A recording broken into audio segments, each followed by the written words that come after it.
कि उत्तर प्रदेश में पूरे भारत की सबसे बड़ी मस्जिद बन रही है 5 एकड़ में। और सिर्फ मस्जिद नहीं है जिसका नाम मोहम्मद बिन अब्दुल्ला है। तो सिर्फ मस्जिद नहीं बन रही है, साथ में नर्सिंग सेंटर है, साथ में लाइब्रेरी है, साथ में यूनिवर्सिटी है, साथ में कॉलेज है, साथ में स्कूल है। तो ये सारी चीजों को मिला करके 5 एकड़ में मस्जिद बन रही है। सुप्रीम कोर्ट ने 2019 में मस्जिद को जगह दी है 20 किलोमीटर आगे, वो जगह दी है 5 एकड़। हमारे राम लल्ला की जो जगह है वो 2.77 एकड़ ही है। ये बात याद रखने वाली है और खास करके पाकिस्तानियों को याद रखने वाली है। लश्कर तैयबा का हेड ये बात बोल रहा है। मतलब शर्म आनी चाहिए वहां के पाकिस्तान के युवाओं को। शर्म आनी चाहिए कि आपके यहाँ का पॉलिटिशियन कौन है? लश्कर तैयबा का, जिसको यूएन ने ठप्पा लगाया है कि ये टेररिस्ट है और सिर्फ भारत का नहीं है, ये पूरी दुनिया का टेररिस्ट है। और यहाँ पे जिसके ऊपर 10 मिलियन रुपया जो है वो बाउंड्री रखा है। और किसने रखा है? क्योंकि भारत में जो फैसिलिटीज, जो लिबरल माहौल, जो खुलापन, जो एक इंडिपेंडेंट मिलता है, वो तो सऊदी अरबिया में नहीं मिलेगा। यहाँ पर जैसे आराम से मुसलमान बलात्कार कर लेता है और उसके बाद 10 साल की सजा खट करके बाहर आ जाता है बेल पर, और उसके बाद शादी का बिरयानी बांटता है, तो क्या सऊदी अरबिया में बलात्कार करने के बाद बाहर आ पाएगा? वहां तो औजार काट दिया जाएगा। यहाँ पर जैसे हिंदू सनातनी लड़कियों को ईव टेजिंग करता है, लव जिहाद करता है, तो वहां पर बर्दाश्त किया जाएगा सऊदी अरबिया में? वहां तो आंखें निकाल ली जाएंगी। अब और कितना इस्लामिक बनाइएगा भैया? निकाह मुत्ता आप कर रहे हैं, ऑर्गन ट्रैफिकिंग आपके यहाँ हो रहा है, आपके आपके यहाँ कन्वर्शन हो रहा है, आपके यहाँ बेटियां बेची जा रही हैं, खरीदी जा रही हैं, आपके यहाँ 4 शादियां होती हैं, आपके यहाँ हलाला होता है। और कैसा इस्लामिक स्टेट आपको चाहिए?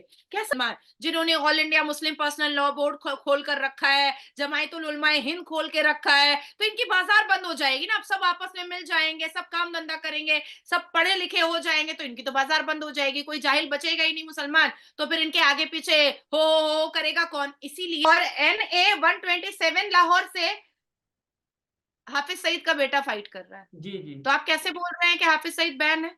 ये आपका ही है। जी, तो दोस्तों मैं हूं सोहेब चौधरी और आप मुझे देख रहे हैं YouTube channel Sohaib Chaudhary vlogs पर। सबसे पहले आपकी मोहब्बतों का बहुत शुक्रिया कि आप मेरे काम को मेरी उम्मीद से ज्यादा पसंद करते हैं, अप्रिशिएट करते हैं। लेकिन तमाम देखने वालों से रिक्वेस्ट है कि इस चैनल को भी सब्सक्राइब कर दें ताकि हर आने वाली वीडियो आप तक पहुंच सके। आज हमारे साथ मौजूद है नादिया इलाही जी, जो कि आप देख रहे हैं स्पेशल गेस्ट हैं और टॉपिक भी डेफिनेटली स्पेशल होगा। कुछ दिन पहले खबर आई थी कि इंडिया की सबसे बड़ी मस्जिद जो सी है वो यूपी में बनाई जा रही है। उसके बाद खबर ये आई कि दुनिया का सबसे बड़ा कुरान पाक उस मस्जिद में मौजूद होगा। अब आज हम जिस खबर पे बात करने जा रहे हैं, Guinness book of world record में इंडिया ने एक और अपना रिकॉर्ड दर्ज करवाया है, यानी कि अयोध्या राम टेम्पल पे जो लार्जेस्ट पोल है, फ्लैग पोल है, वो बनने जा रहा है, लगने जा रहा है। इस पर बात करेंगे। इसके अलावा जो अयोध्या राम टेम्पल का स्ट्रक्चर है, 1000 साल तक कायम रहने वाला ये स्ट्रक्चर है, इसके हवाले से बात करेंगे। और भी बहुत से रिकॉर्ड हैं जो इस टेम्पल के हवाले से हैं, इन चीजों पर बात करेंगे। नादिया जी मौजूद हैं और अगर टाइम मिला तो नादिया जी से हाफिज सईद के बारे में भी बात करेंगे। खबर ये आ रही है कि इंडिया को इस टाइम हाफिज सईद चाहिए और पाकिस्तान से भी डिमांड की गई है। इंडियन एक्सटर्नल अफेयर के जो उनसे स्पोक पर्सन है उन्होंने डिमांड की है। इन सब चीजों पर बात करेंगे। बहुत ही इंटरेस्टिंग वीडियो रहने वाली है। अस्सलाम वालेकुम नादिया जी। वंदे मातरम, भारत माता की जय। बहुत अच्छी हूँ, thank you so much Shoaib. Nadia ji, सबसे पहले तो आपको ये बताता चलूं कि हमने ये जो चैनल स्टार्ट किया है, इस पे बहुत से लोग ना सिर्फ आपको, आपकी बातों को, आपकी ओपिनियन को पसंद कर रहे हैं, लेकिन मैं ये कहना चाहता हूं कि मेरी उम्मीद से ज्यादा ये इन चीजों को देखा जा रहा है, आपकी बातों को सुना जा रहा है, पसंद किया जा रहा है और डिमांड ये की जा रही है कि नादिया जी को फिर से लाया जाए। ऐसा मुझे ओ लग माय रहा है ये चैनल मेरा नहीं, ये नादिया जी का कोई चैनल क्रिएट किया गया है और गॉड। मुझे ऐसा थैंक फील यू, हो रहा है। थैंक यू, थैंक यू, खुश आमदीद। Thank you, thank you, thank you, thanks a lot. मैं तुम्हारे तमाम व्यूअर्स को जो मुझे सुनना पसंद करते हैं, उन सबको मैं हाथ जोड़ करके नमस्कार करती हूँ और बहुत बहुत शुक्रिया अदा करती हूँ। ठीक है नादिया जी, टॉपिक आपको आपने सुना होगा कि भाई पहले इमाम काबा की खबर थी कि वो इंडिया की सबसे बड़ी मस्जिद है, उसकी इनॉग्रेशन के लिए या उसके इफ्तिताह के लिए, ओपनिंग के लिए, जो भी आप वर्ड यूज करें उसके लिए आ रहे हैं। फिर उसके बाद खबर ये आई कि भाई दुनिया का सबसे बड़ा कुरान पाक। और ये चीज मैं देखने वालों के लिए क्लियर करता चलूं कि यूपी एक ऐसा एरिया है इंडिया का, एक ऐसी स्टेट है जिसके बारे में पाकिस्तान में ये मशहूर है कि वहां का जो सीएम है योगी जी, वो बहुत ही एंटी मुस्लिम है, वो आरएसएस को प्रमोट करता है, मुसलमानों पे जुल्म करता है। इसलिए इस टॉपिक को डिस्कस करना बहुत जरूरी है कि ये वही स्टेट है, ये वही सीएम है जो अब इंडिया की सबसे बड़ी मस्जिद बनाने जा रहे हैं वहां पे। ये वही सीएम है जो हिंदू मुस्लिम को इक्वेलिटी इस तरीके से दे रहे हैं कि एक साइड पे गिनीज बुक का वर्ल्ड रिकॉर्ड में नाम आ रहा है एक मजहबी प्लेस के हवाले से, और दूसरी साइड पे दुनिया की सबसे बड़ी कुरान पाक वहां पे मौजूद होगी। नादिया जी क्या कहना चाहेंगी? सबसे पहले तो मैं ये बताना चाहूंगी कि अगर कोई हिंदू है तो क्या वो अपने हिंदुत्व को प्रमोट नहीं करेगा? अगर कोई सनातन धर्म का है तो क्या वो अपने धर्म के बारे में नहीं बोलेगा, बात ही नहीं करेगा? क्यों नहीं करेगा भाई? जो मुसलमान है वो अपने धर्म के बारे में बात करते हैं ना, वो अपने मजहब के बारे में बात करते हैं ना, तबलीग करते हैं, दावत इस्लाम करते हैं। तो उसी तरीके से जो हिंदू है वो अपने सनातन धर्म के बारे में वो नहीं बात करेगा तो कौन बात करेगा? अजीब हाल है। अब रही बात कि आपने एक सवाल किया कि आपके पाकिस्तान में ये बात कही जाती है कि वो एंटी मुस्लिम है। नहीं, वो लफंगे मुसलमानों को और दंगई मुसलमानों को इंसान बनाने के लिए वो बहुत ज्यादा स्ट्रिक्ट है और कानून की बात वो करते हैं। कानून को मानने के लिए वो पहले कहते हैं, जब नहीं मानता है, क्योंकि मुसलमान ऐसे भी कानून नहीं मानता है, तो कानून जब नहीं मानता है तो वो स्ट्रिक्ट एक्शन लेते हैं। अब जाहिर सी बात है कि जब हमारे घर में छोटा बच्चा होता है, एक बार डांट दो नहीं समझता है, दूसरी बार डांटो नहीं समझता है, तो थप्पड़ लगाना ही पड़ता है, क्या नहीं करो। तो यही वाली बात है। अब पत्थर मारेगा, बलात्कार करेगा, लड़कियों का दुपट्टा खींचेगा, लड़कियों को उठा करके ले जाएगा, जबरदस्ती कन्वर्शन करवाएगा, जबरदस्ती लव जिहाद करेगा, तो ऐसे में कानून को तो सख्त करना ही पड़ेगा ना। कानून को तो सख्त करना ही पड़ेगा। अब बात आती है कि उत्तर प्रदेश में पूरे भारत की सबसे बड़ी मस्जिद बन रही है 5 एकड़ में, और सिर्फ मस्जिद नहीं है जिसका नाम मोहम्मद बिन अब्दुल्ला है। तो सिर्फ मस्जिद नहीं बन रही है, साथ में नर्सिंग सेंटर है, साथ में लाइब्रेरी है, साथ में यूनिवर्सिटी है, साथ में कॉलेज है, साथ में स्कूल है। तो ये सारी चीजों को मिलाकर के 5 एकड़ में मस्जिद बन रही है वहां पर, जिसका नाम मोहम्मद बिन अब्दुल्ला है।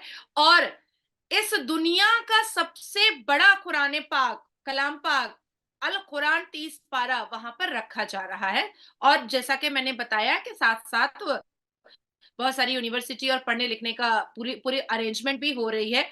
और मैं आपको एक बात बताती चलूं, सबसे अच्छी बात मैं बताती चलूं कि ये मस्जिद बन रही है 5 एकड़ में, जबकि हमारे हमारे रामलला की जो मंदिर है वो 2.77 एकड़ में ही है। ये चीज शायद आप लोगों को नहीं पता होगा कि मस्जिद 5 एकड़ में बन रही है। जो सुप्रीम कोर्ट ने 2019 में मस्जिद को जगह दी है 20 किलोमीटर आगे, वो जगह दी है 5 एकड़। हमारे राम लल्ला की जो जगह है वो 2.77 एकड़ ही है। ये बात याद रखने वाली है, और खास करके पाकिस्तानियों को याद रखने वाली है। देखिए शोएब, ना ही हमारे भारत में कभी भी मस्जिदों को बम से उड़ाया गया है, ना ही हमारे भारत में कभी मस्जिदों को डिमोलिश किया गया है, ना ही हमारे भारत में नमाज पढ़ते वक्त किसी के ऊपर बमबारी या गोलीबारी की गई है, कभी ऐसा नहीं हुआ है। हाँ, जब भी शोभा यात्रा निकला है तो पत्थरबाजी मुसलमानों ने की है। जब भी रामनवमी में राम भक्तों का यात्रा निकला है तो मुसलमानों ने पत्थरबाजी की है। लेकिन आज जुमा के दिन की नमाज होती है, कोई पत्थरबाजी नहीं होती है। ईद की नमाज होती है, कोई पत्थरबाजी नहीं होती है। बकरीद की नमाज होती है, कोई पत्थरबाजी नहीं होती है। लैलतुल कद्र में पूरी रात यहाँ पर नमाज होती है, कोई पत्थरबाजी नहीं होती। लेकिन जैसे ही शोभा यात्रा निकलता है वैसे ही मुसलमान पत्थर चलाने लगते हैं। तो यहाँ पर देखिए, एक तरफ आप सोचिए कि ये भारत के 82.7% सनातनियों के लिए बहुत बड़ा इम्तिहान है कि इस हिंदू राष्ट्र में, भारत में 82.7% सनातनियों के होने के बावजूद भी इन्होंने 2 डेकेड लड़ाई लड़ी राम अयोध्या की जगह को वापस लेने के लिए। 2 डेकेड लड़ाई लड़ी और शांति से। नारे तकबीर का नारा मुसलमान लगा रहे थे, उद्दमबाजी मुसलमान कर रहे थे, उछल कूद मुसलमान कर रहे थे, पर सनातनी नहीं कर रहे थे। लाठी लाठी चलाना मुसलमान कर रहे थे, भाला चलाना मुसलमान कर रहे थे। 1992 से मुसलमानों ने भगदड़ मचा कर रखा था, लेकिन सनातनी जो है वो कंटिन्यूअसली सिर्फ और सिर्फ कानून पर भरोसा कर रहे थे। और मैं आपको एक और बात बता देना चाहती हूँ कि आजादी से पहले ही ये डिस्प्यूट स्टार्ट हो गया था। 1858 में और 1885 में ही इसका सबसे पहला केस जो है वो ब्रिटिश के कानून में ही, ब्रिटिश के कोर्ट में ही ये दायर हो चुका था। तो भाई जिस भी मुसलमानों को ये प्रॉब्लम थी, वो आजादी के वक्त जा सकते थे पाकिस्तान के, भाई यहाँ पर तो राम अयोध्या विराजमान होंगे, राम अयोध्या का की यहाँ पर मंदिर बनेगी, क्योंकि डिस्प्यूट तो आजादी से पहले की थी। मैं आपको एक चीज और बता देती हूँ कि the legal fight began in 1885 को, या ये हुआ था फैजाबाद कोर्ट में, पहला जो केस फाइल हुआ था 1885 में, सीरियल नंबर 61 और केस नंबर 280। मैंने आपको केस भी बता दिया, वो भी 1885 का। तो जिसको भी दिक्कत थी वो आसानी से पाकिस्तान का रास्ता मोड़ सकता था। और आज भी अगर किसी को दिक्कत है, अगर जोड़ा अवैसी के साथ साथ और भी मुसलमानों को लगता है या पाकिस्तानियों को भी लगता है कि नहीं है भाई भारत में मुसलमानों को बहुत तकलीफ दी जा रही है, तो भाई आप लोग वीजा भेजिए, हम लोग भेज देंगे। आप लोग वीजा भेजिए, बल्क से भेजिए, हम भेजने को तैयार है। मैं नाजिया इलाही खान ये जिम्मेदारी उठा रही हूँ कि पाकिस्तान से जैसे जैसे वीजा आएगा वैसे वैसे मैं अटारी बॉर्डर जाकर के छोड़ूंगी। मैं अल्लाह की कसम खा के कह रही हूँ कि मैं छोड़ूंगी जाकर के। अगर पाकिस्तान के लोगों को लगता है कि भारत में मुसलमान सफोकेटेड हो रहा है, भारत में मुसलमानों पर अत्याचार हो रहा है, भारत में मुसलमान नमाज नहीं पढ़ पा रहे हैं, भारत में मुसलमानों को बहुत तकलीफ दी जा रही है, रोजा नहीं रख पा रहे हैं, बकरीद नहीं मना पा रहे, ईद नहीं मना पा रहे, तो जितने पाकिस्तानी अवाम हैं उनसे मेरी हाथ जोड़ करके गुजारिश है कि ऐसे मुसलमान जिनके बारे में आपको पता चल रहा है किसी तरीके से कि वो बहुत मजबूर है यहाँ पर, उनको आप लोग बुला लीजिए। मैं जिम्मेदारी लेती हूँ कि मैं छोड़ करके आऊंगी। अब आती है बात कि हाँ वाकई में मक्का के जो इमाम है वो मैं इनॉग्रेशन और उसकी इधर नींव।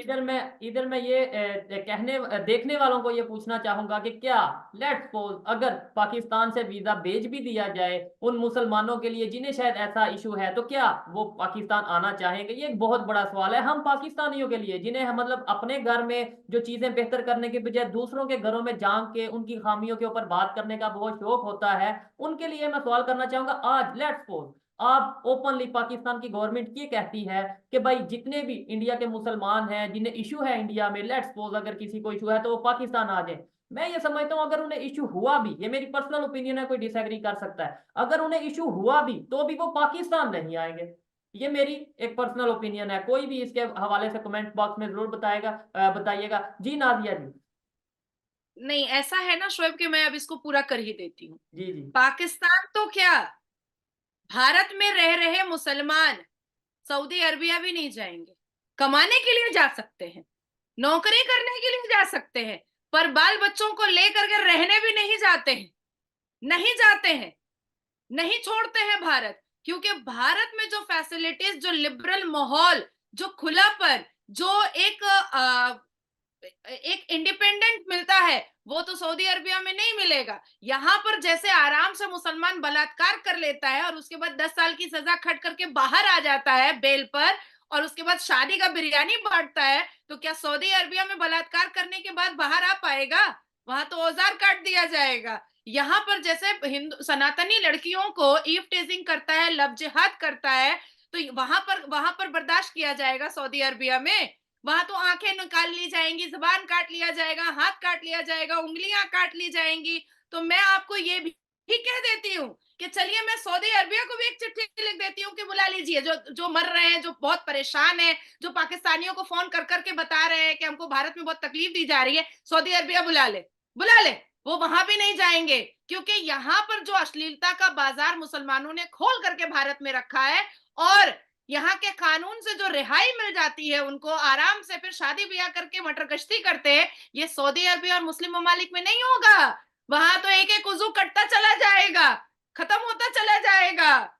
नाजिया जी, आप जिस तरीके से ब्लंट वे में बात करती हैं, ये मैं जानता हूँ और सब देखने वाले जानते हैं कि आप वकील हैं, और डेफिनेटली वकील मतलब ये है कि बहुत ओपनली बात करते हैं। मैं फिर भी एक दफा हैरान होता हूँ आपकी बातें सुन के, और जिस तरीके से मैं ये ऑन सीरियस नोट ये लोग बात ऐसे ही कर। समझेंगे शोएब, जी लोग जी। ऐसे ही समझेंगे। हमारा इस्लाम किस तरह की गुनाह का क्या सजा देता है, हमारे इस्लाम के डेफिनेटली। हिसाब से क्या सजा है? झूठ एब्सोल्युटली। बोलोगे तो जुबान काट दिया जाएगा, आप जना करोगे तो आपको नामर्द बनाया जाएगा, आप चोरी करोगे तो आपका हाथ काटा जाएगा। भारत के मुसलमान कहीं नहीं जाने वाले हैं, कहीं नहीं जाने वाले हैं, क्योंकि यहाँ पर जो मटर गश्ती मिल रही है वहां नहीं मिलने वाली है।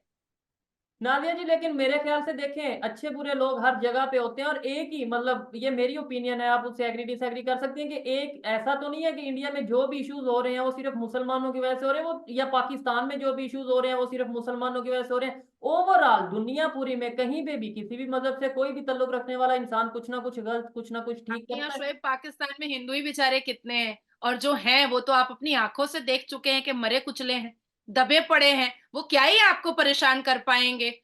वो 2-3 वक्त का खाना खा ले, रोटी खा ले। आप मेरे अल्लाह की कसम खा के कहिए तो कि मैं झूठ बोल रही हूँ। वो 3 वक्त की रोटी खा ले पाकिस्तान के हिंदू, वो रात में भगवान का शुक्र अदा करके सोते होंगे। वो क्या ही आपको परेशान कर पाएंगे? वो कुछ नहीं आपका बिगाड़ पाते हैं। लेकिन हमारे यहाँ में एक नहीं, 2,58,000, तो मैं आपको लव जिहाद का मैटर बता दूंगी। 2,58,000 मैं बता दूंगी आपको लव जिहाद का मैटर।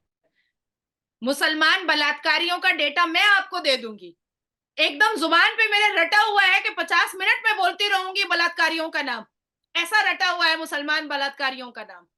तो यहाँ पर परेशान करते हैं, लेकिन मैं फिर भी कहूंगी कि जितने ज्यादा अश्लीलता का बाजार और क्रिमिनल, आतंकी और दंगई एक्टिविटी सुन्नी मुसलमानों ने किया है, बोरी मुसलमान ने नहीं किया है, शिया मुसलमान ने नहीं किया है, बिल्कुल नहीं किया है। आज बोरी मुसलमान बहुत सक्सेसफुल है, यहाँ पर बहुत तरक्की याफ्ता है। भारत में बोरी मुसलमानों का एक एक दबदबा है, एक रुतबा है। शिया मुसलमान सर उठाकर चलते हैं। शिया मुसलमान की बेटियां पायलट बन रही हैं, फाइटर जेट चला रही हैं। अभी बॉम्बे ही जोगेश्वरी की एक शिया मुसलमान की बच्ची है, वो फाइटर जेट चला रही है। आप सोचो, अभी 22 साल की उम्र में उसको उसको सिलेक्शन दिया गया है। जोगेश्वरी की रहने वाली है, बॉम्बे की। तो तो वो ही यहाँ ना, पर सुन्नी मुसलमान दंगई है, बिल्कुल, मैं इसके यही अलावा कोई नहीं। मेरा भी यही पॉइंट है कि भाई देखे, हम आप जैसे आपने खुद बताया कि बहुत से ऐसे मुस्लिम हैं जो वहां पे बिजनेस भी कर रहे हैं, बल्कि अजीम प्रेम जी आई थिंक एक नाम है, वो मुझे पिछले दिनों पता चला कि भाई इंडिया के बड़े बिजनेसमैन में से एक नाम वो है, और वो मुस्लिम है। मतलब इसमें मैं ये समझता हूँ, जो मैंने थोड़ा स्टडी किया है इंडिया को, या मैं इंडिया के लोगों से जैसे आपसे इंटरेक्शन करता हूँ, मेरे ख्याल से अब वहां पे हिंदू मुस्लिम वाली जो एक डिबेट है वो खत्म मेरे ख्याल से होती जा रही है। वहां पे एज ए इंडियन में एक दूसरे के साथ बात करते हैं, और ये चीज तो पूछते नहीं कि इंडिया से आप मुस्लिम हो या हिंदू हो, आप सिख हो, आप क्रिश्चियन हो। मेरी ये ऑब्जर्वेशन है। नॉट एट ऑल, एकदम तुम सही कह रहे हो शोएब। बिल्कुल भी यहाँ पर हिंदू मुस्लिम का कोई भी सिनेरियो है ही नहीं, बिल्कुल नहीं है। ये वही जो जोड़ा अवेसी हैं, ये वही जो पार्टी पॉलिटिक्स वाले लोग जो हैं, और सुन्नी मुसलमान जिन्होंने all India Muslim personal law board खोल कर रखा है, जमायतुल उलमाए हिंद खोल के रखा है। तो इनकी बाजार बंद हो जाएगी ना। अब सब आपस में मिल जाएंगे, सब काम धंधा करेंगे, सब पढ़े लिखे हो जाएंगे, तो इनकी तो बाजार बंद हो जाएगी। कोई जाहिल बचेगा ही नहीं मुसलमान। तो फिर इनके आगे पीछे हो करेगा कौन? इसीलिए ये लोग बाजार को गर्म करते रहते हैं। तो मेरा ये कहना है कि माहौल शांत हो सकता है अगर ये जितने भी चिटिंगबाज मुसलमान हैं, अगर वो पाकिस्तान चले जाएं, तो हमारे भारत का माहौल बहुत बहुत शांत हो जाएगा। अब बात आती है कि हमारे राम मंदिर के लिए भी जो है, अयोध्या में एक लहसुन बेचने वाले एक सेलर ने अ, दुनिया की सबसे खूबसूरत घड़ी बनाई है, वर्ल्ड क्लॉक घड़ी बनाई है, जिसमें 9 देशों का टाइम और दिन एक साथ दिखाई देगा। और उन्होंने जो केयर टेकर हैं राम मंदिर अयोध्या के, उनके हवाले भी कर दिया है। अब बात आती है कि एक बहुत छोटे से गरीब आदमी ने 108 फीट की अगरबत्ती बनाई है। 108 फीट की अगरबत्ती बनाई है, जो अभी कंप्लीट नहीं हुआ है, लेकिन आने वाले 10 दिन में कंप्लीट होने वाला है। और जिसकी पहली पिक्चर आ भी चुकी है, हमारे हाथ में है 108 फीट की अगरबत्ती। और कहा गया है कि इसकी इसकी सुगंध ऐसी होगी कि ये जब जलेगा तो पूरा अयोध्या इस सुगंध से भर जाएगा। ऐसी सुगंध है इसकी। तो हर कोई अपने अपने तरीके से भगवान राम के आने के लिए अपने अपने तरीके से काम कर रहा है। पर वहीं पर जितने मजदूर वहां पर काम कर रहे हैं, वो कह रहे हैं कि हमारे परिवार तो कह रहे हैं कि आपने तो हमारा 7 जन्म जो है वो सफल कर दिया है, क्योंकि आप राम मंदिर बना रहे हैं। इतनी सारी चीजें, इतनी खूबसूरती हो रही है शोएब, कि मैं तुमको लफ्जों से बयान नहीं कर सकती हूँ। लफ्ज नहीं है मेरे पास। अब वहीं पर है शफीकुर रहमान बर्क। उन्होंने कहा है 22 जनवरी को, जिस दिन राम मंदिर का इनॉग्रेशन होगा, उस दिन मैं मुसल्ला जनमाज बिछा करके अल्लाह से दुआ करूंगा कि मुसलमानों की तादाद बढ़े और हम राम मंदिर को तोड़ करके वहां पर फिर से बाबरी मस्जिद बनाएं। हम नहीं मानते हैं सुप्रीम कोर्ट का फैसला, तो कोई कुछ फैसला वैसला नहीं होती, ये उनका स्टेटमेंट है, ये मैं अपने मुंह से नहीं बोल रही, ये उनका स्टेटमेंट। उन्होंने साफ लफ्जों में कहा है कि मैं नहीं मानता सुप्रीम कोर्ट वोट का फैसला, वो सब कुछ नहीं है, हमारे एक्सपेक्टेशन के खिलाफ जाकर के सुप्रीम कोर्ट ने फैसला दिया है।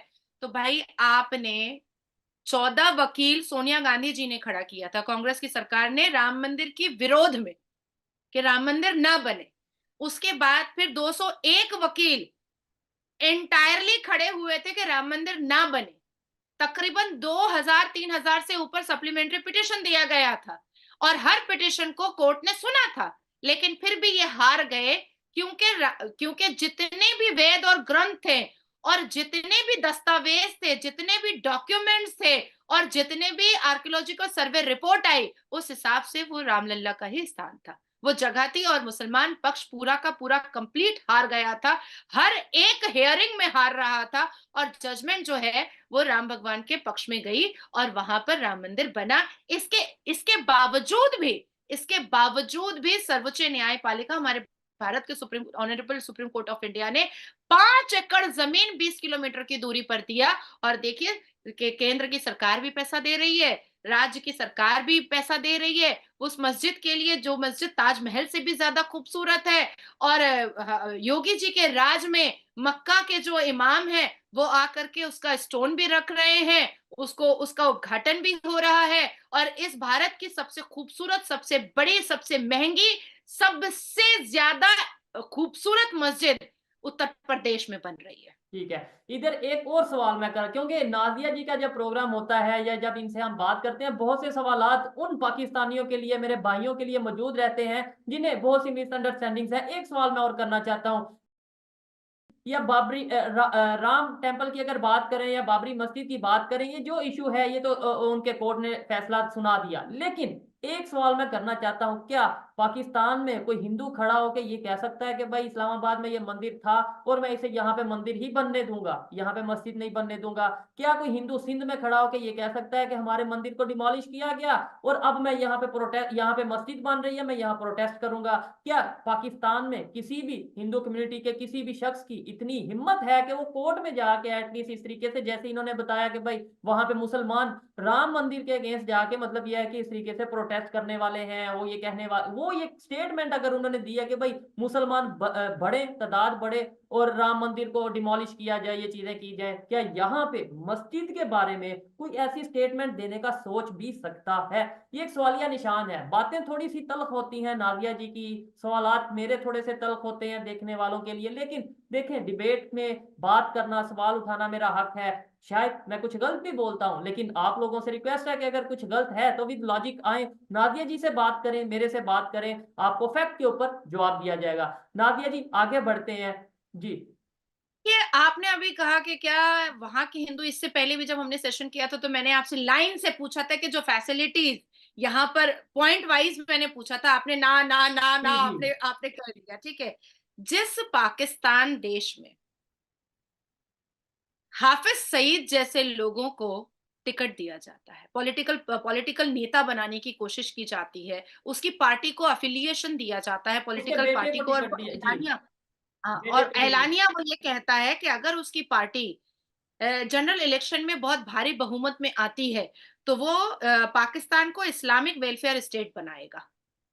अब और कितना इस्लामिक बनाइएगा भैया, निकाह मुत्ता आप कर रहे हैं, ऑर्गन ट्रैफिकिंग आपके यहाँ हो रहा है, आपके आपके यहाँ कन्वर्शन हो रहा है, आपके यहाँ बेटियां बेची जा रही हैं, खरीदी जा रही हैं, आपके यहाँ 4 शादियां होती हैं, आपके यहाँ हलाला होता है, और कैसा इस्लामिक स्टेट आपको चाहिए?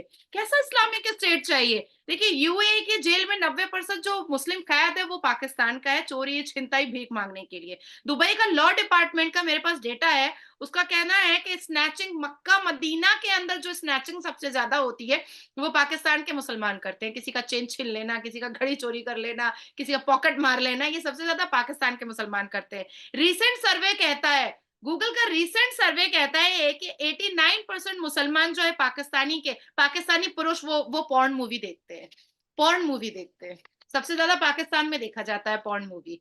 तो मैं पूछना चाहती हूँ कि कैसा, और हाफिज सईद और क्या बनाएगा इस्लामिक वेलफेयर स्टेट, या उसी का स्टेटमेंट मेरे हाथ में है। ये कहीं और का स्टेटमेंट नहीं है, ये आपके पाकिस्तान का ही स्टेटमेंट है। ये उसी का स्टेटमेंट है जो वो बोला है कि मैं अगर भारी बहुमत में 8 जनरल इलेक्शन में पाकिस्तान में अगर आ जाता हूं, हाफिज सईद ने कहा है, तो मैं इस कंट्री को, पाकिस्तान कंट्री को इस्लामिक वेलफेयर स्टेट बनाऊंगा। लश्कर तैयबा का हेड ये बात बोल रहा है। मतलब शर्म आनी चाहिए वहां के पाकिस्तान के युवाओं को, शर्म आनी चाहिए कि आपके यहाँ का पॉलिटिशियन कौन है, लश्कर तैयबा का, जिसको यूएन ने ठप्पा लगाया है कि ये टेररिस्ट है, और सिर्फ भारत का नहीं है, ये पूरी दुनिया का टेररिस्ट है, और यहाँ पे जिसके जी ऊपर 10 मिलियन रुपया जो है वो बाउंड्री रखा है। और किसने रखा है? अमेरिका ने रखा है, यूएन ने रखा है कि जो पकड़ करके लाएगा उसको 10 मिलियन रुपया दिया जाएगा। ये हमने नहीं रखा है।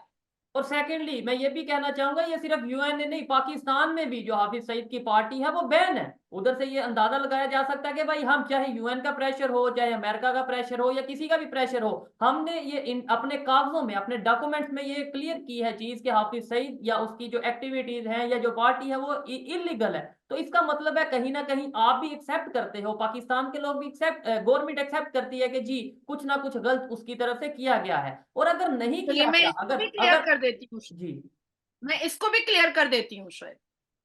अब आता है NA-130 लाहौर, जहां से नवाज शरीफ जो है वो फाइट कर रहे हैं, ठीक है, और NA-127 लाहौर से हाफिज सईद का बेटा फाइट कर रहा है। जी जी तो आप कैसे बोल रहे हैं कि हाफिज सईद बैन है? ये आपका ही है, ये आपके नहीं, पार्लियामेंट का ही है। ये तो मैं बिल्कुल क्लियरली जानता हूं कि हाफिज सईद की पार्टी पाकिस्तान में बैन है। इसके ऊपर तो मैंने प्रॉपर जो उनसे कोर्ट के ऑर्डर हैं वो भी देखे हैं। और सेकेंडली उनकी पार्टी का वो नाम था कैसे? जमातुद, जी, जमातुद दावा के नाम से उसकी पार्टी का नाम था। और सेकेंडली चेयर उसका इंतखाबी निशान था, जो कि अब यहाँ पे नहीं है। मे भी मैं गलत हो सकता हूँ, लेकिन जहां तक मुझे नॉलेज है वो। और हाँ, उसका बेटा अगर इलेक्शन लड़ रहा है तो ये आप, आज भी मैंने बात की कि भाई एक शख्स जो कि बैन है इंटरनेशनली, पाकिस्तान में भी बैन है बेटा, तो फिर ये कहा गया कि भाई देखो, बेटे का बाप से कोई ताल्लुक नहीं है, बेटा जो सा वो अपनी एक शख्सियत रखता है, एक अपनी मर्जी से वो लाइफ, उसके ऊपर तो कोई इंटरनेशनल लेवल के कोई एलिगेशन नहीं है। तो फिर ये चीजें सामने आती हैं कि भाई उसका उससे लिंक नहीं। हाँ, अभी आपने क्या कहा कि बैन है जमातुद दावा, जी जी है ना? जी तो फिर ये किसका है? Pakistan Markazi Muslim League, PMML party setup by Saeed. ठीक है। यही तो एफिलिएट हुआ है आपका, इसी से तो इलेक्शन लड़ा जा रहा है। डेफिनेटली हमें इन सब चीजों को देखने की जरूरत है, समझने की जरूरत है। और अगर इस हवाले से मेरी पर्सनल ओपिनियन की बात की जाए तो मैं यही कहूंगा कि भाई हिंदू, मुस्लिम, सिख, क्रिश्चियन, इन सब चीजों को अपनी जगह पे रख के इंसानियत को प्रमोट करने की जरूरत है। हमें इंसानियत की बात करने की जरूरत है, चाहे इंडिया से लोग हों, पाकिस्तान से लोग हों, या दुनिया के किसी भी कंट्री से लोग हों। जब तक हम इंसानियत के ऊपर काम नहीं करेंगे, ह्यूमैनिटी को प्रमोट नहीं करेंगे, तब तक शायद बहुत से इश्यूज का सामना हमें करना पड़ेगा। ये थी आज की वीडियो। आपको नाजिया इलाही खान की बातें कैसी लगी, मेरी जो ओपिनियन है, मेरे क्वेश्चंस हैं, वो कैसे लगे, आप कमेंट में जरूर बताइएगा। मिलते हैं नेक्स्ट वीडियो में, तब तक के लिए पीस आउट, अल्लाह हाफिज।